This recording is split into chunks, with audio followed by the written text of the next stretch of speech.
ఒకటి HR ED గారు, HR ED గారు ఉన్నారు అక్కడ.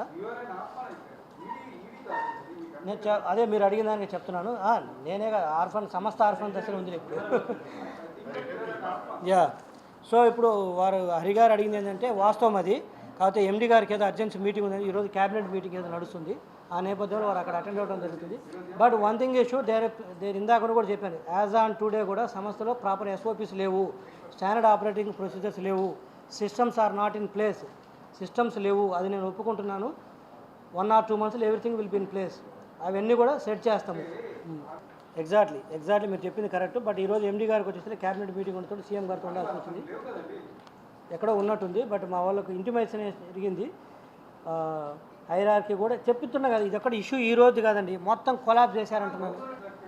అట్లేం they are not against me or something. మీరేం దాని మా మధ్యలో ఏం లేదు అటువంటిది, మీరేం ఇష్యూ క్లియర్ అప్ చేయొద్దు. It is there. Next press మీట్కి వచ్చేసరికి అన్నీ సెట్ అవుతాయి, సెట్ అవ్వాలి, అయ్యేటట్టు కూడా చూస్తాను. ఇప్పుడు ఒకటి ఫ్రాడ్ ఎలా జరిగింది, ఎప్పుడు చేశారో, ఎలా జరిగింది అనేది విజిలెన్స్ వాళ్ళు ఎంక్వైరీ చేస్తారు. ఒకసారి ఆ రిపోర్ట్ వచ్చిన తర్వాత దాంట్లో అగైన్ ఫ్రాడ్ ఆస్పెక్ట్ ఒకటి ఉంటుంది. అండ్ లాస్ట్ ది ఎక్స్చెక్కర్ అంటారు, ప్రభుత్వ ఖజానాకు నష్టం. If it is negligence by MD గారు, ఆ రోజున ఎండీ గారు నెగ్లిజెన్స్ వల్ల కానీ లేకపోతే ఇంటెన్షన్గా కానీ జరిగినట్లయితే, ఉద్దేశపూర్వకంగా చేసిన నెగ్లిజెన్స్ జరిగినా కూడా ఫ్రాడ్ జరిగింది ఒక aspect, state government will take off that. State government దానిపైన చర్యలు తీసుకుంటుంది. అపార్ట్ ఫ్రమ్ దట్ మా సంస్థ నుంచి డిఓపిటీకి కూడా మేము మెయిల్ రాస్తాం. ఎక్సెక్కర్ టు ద లాస్ కాబట్టి డిఓపిటీకి కూడా సబ్జెక్టు మా చీఫ్ సెక్రటరీ గారికి, కన్సర్న్ ఈ సబ్జెక్ట్ చూసే ప్రిన్సిపల్ సెక్రటరీ గారికి, మిగతా వాళ్ళకి కూడా పెట్టి నోటీసులు పెట్టి డిఓపిటీకి కూడా ఇంటిమేట్ చేస్తాం. తప్పనిసరిగా చర్యలు ఉండేటట్టు చూసుకుంటాం. ఆ డ్యూ ప్రాసెస్ అయితే మేము ఫినిష్ చేస్తాము. మా చేతిలో ఉన్నది మేము చేస్తాము. తర్వాత డిఓపిటీ వాళ్ళు చర్యలు తీసుకుంటారా లేదన్నది అది మాకు సంబంధం లేని అంశం.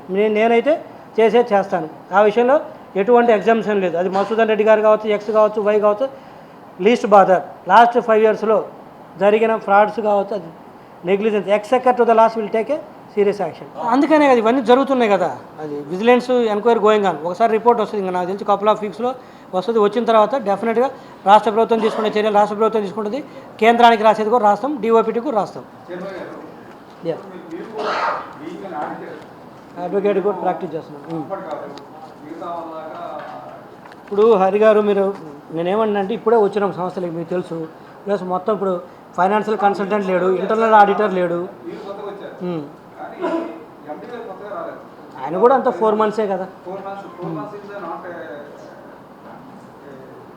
అంటే నాకు అర్థమైంది మీరేమంటే 4-5 months తక్కువ పీరియడ్ కాదంటారు. కానీ బట్ చెప్పే కదా సంస్థ ఇందాక నేను ముందుగానే చెప్పాను దివాలా అంచున్నది. అక్కడి నుంచి దాన్ని అర్థం చేసుకోవడానికి 3-4 months పడుతుంది. చర్యలు తీసుకోవడానికి కాదు, ముందు అర్థం చేసుకోవడానికి ఆ పరిస్థితి తీసుకుపోయారు. ఓకే, అది ఒకటేమంటే sorry for the disturbance interpret చేస్తున్నాను. అది ఇంటర్నల్ సబ్జెక్ట్స్. అది మీడియాకు ఎంతవరకు చెప్పాలి ఎంతవరకు చెప్పకూడదు అంటే అగైన్ ఇట్స్ డిబేటబుల్. సో డెఫినెట్గా there are issues are there. అంటే మీరు చెప్పిన 1-2 కాదు, there are couple of issues. చాలా సమస్యలు ఉన్నవి. ఇవన్నీ కూడా స్టార్ట్ చేసాము. మొత్తం ఒక 1 monthలో కూడా 1 or 2 monthsలో కూడా మొత్తం సార్ట్అవుట్ చేస్తాము. దాన్ని నేను అడ్రస్ చేస్తాను. ముసులో దుగులాట ఎందుకు. ఫైబర్ నెట్ కేసు మనందరికీ తెలిసిందే కదా. ఫైబర్ నెట్ కేసుకు సంబంధించి ఆ రోజున్న ప్రతిపక్ష నేత మా సార్ శ్రీ నారా చంద్రబాబు నాయుడు గారిని దాంట్లో పెడితే దానికి సంబంధించిన documents very unfortunate. Vijayasai Reddy గారి ద్వారా రెఫరెన్స్ ద్వారా వచ్చిన ఒక అమ్మాయి లీగల్లో ఉంటారు, వాళ్ళ చేతిలో పెట్టడం జరిగింది. అది కనుక్కొని మొన్నే టెర్మినేట్ చేసాం దాన్ని. ఉన్నది అవకాశం అది. ఇప్పుడు అదైతే నేను మీడియాకి ఈరోజు కాకపోతే రేపైనా నేను చెప్పకపోయినా మీరు కనుక్కుంటారు కాబట్టి నేనే చెప్తున్నాను. It's very unfortunate. అత్యంత కీలకమైన డాక్యుమెంట్స్ వారి చేతిలో పెట్టడం జరిగింది. అది సంహౌ ఓవర్ సైట్ అయిపోయింది, ఎక్కడో జరిగిపోయింది. మా నోటీస్కి రాగానే ఇమీడియట్గా టెర్మినేట్ చేయడం జరిగింది. బట్ మళ్ళీ చూస్తాం మొత్తం ఆ ఫైల్ అంతా తీసుకొని ఏమన్నా అడిషన్స్ డిలీషన్ చేశారా దాంట్లో ఏమన్నా, ఎందుకంటే స్టేట్మెంట్స్ ఉంటాయి, అవన్నీ ఏమైనా తీసేశారా, న్యూ ఎవిడెన్స్లు ఏమన్నా దాంట్లో పెట్టారా, కొత్త సాక్ష్యాలు ఏమైనా యాడ్ చేశారా. బట్ తనని డౌట్ పట్టమని కాదు, పరిస్థితులు అలా ఉన్నాయి కాబట్టి మనం ఇక్కడ వ్యక్తిగాని కాదు. బట్ తర్వాత తెలిసి నేను కూడా I was very shock on that.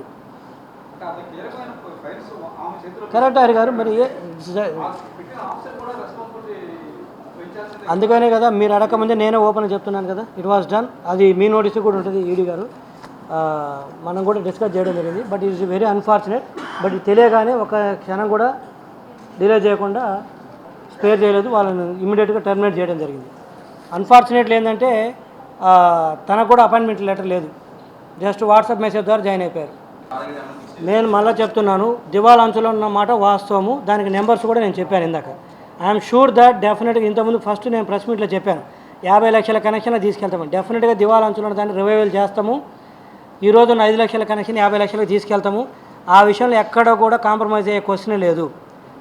Compromise అయ్యే పరిస్థితికి వచ్చి చేయలేని పరిస్థితికి ఉంటే నేనే ఈ సీట్ని క్విట్ చేస్తాను కానీ తప్పితే వర్క్ విషయంలో మాత్రం ఎన్నిక తగ్గ నేను. ఆ విషయంలో ఎక్కడ కూడా మా అధికారులకు కూడా చెప్తున్నాను నేను. డెఫినెట్లీ వేర్ ఇప్పుడు ఇది అయిపోయిన తర్వాత 12 o'clock మీటింగ్ ఉంది మా స్టాఫ్ అందరితోటి. వేర్ మొత్తం న్యూ పాలసీస్ కావచ్చు, న్యూ స్టాండర్డ్ ఆపరేటింగ్ ప్రొసీజర్ కావచ్చు, మొత్తం కంప్లీట్ టర్న్ అరౌండ్ స్ట్రాటజీ మొత్తం ప్రిపేర్ చేసుకుంటున్నాము. 100% మేము రివైవ్ చేస్తాము. నాకు ఎక్కడైనా కూడా రివైవ్ చేసే ప్రాసెస్లో ఏ అధికారులు కానీ సపోర్ట్ చేయడం కూడా స్పేర్ చేసే క్వశ్చనే లేదు. ఇన్ కేస్ ఆ పరిస్థితి వస్తే మాత్రము నేను మళ్ళీ మీడియా ముందుకు వచ్చేసి చెప్తాను తప్పితే ఎంప్లాయీస్తో కాంప్రమైజ్ అయ్యో లేకపోతే ఇంకొక వెండర్స్ తోటి కాంప్రమైజ్ అయ్యో మళ్ళీ సంస్థను మాత్రం ఎన్నికి తీసుకెళ్లే క్వశ్చనే లేదు. అది మాత్రం గట్టిగా చెప్తున్నాను.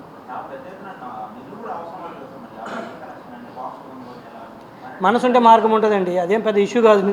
ఇప్పుడు 1262 కోట్లు ఈ రోజుకి అప్పు ఉంది. 1262 కోట్లు. అదేవిధంగా శాలరీస్ 4 కోట్లు వేజ్ బిల్ ఉంది. ఇదంతా కూడా అన్నెసరీ కాస్ట్ కదా.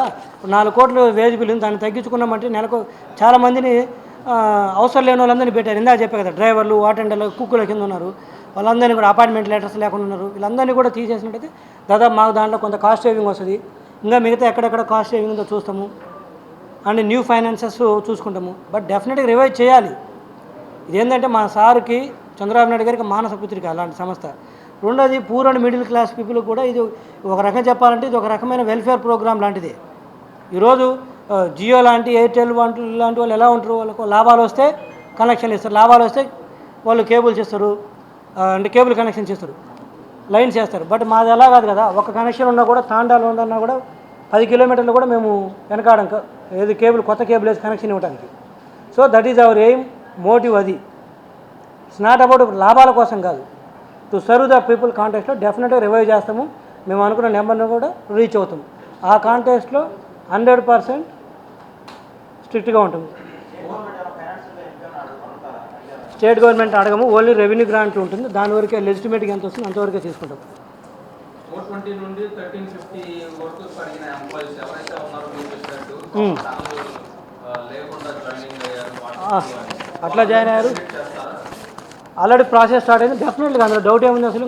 మళ్ళీ రిక్రూట్మెంట్ చేసేటప్పుడు ఏ విధాలు ఫాలో అవుతారు? రిక్రూట్మెంటు మేము హైడ్ చేసేదేం కాదు.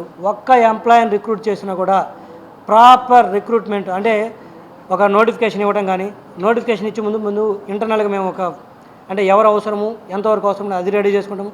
రెడీ చేసిన తర్వాత proper notification paper through media త్రూనే వస్తుంది కదా, మీరే చూస్తారు.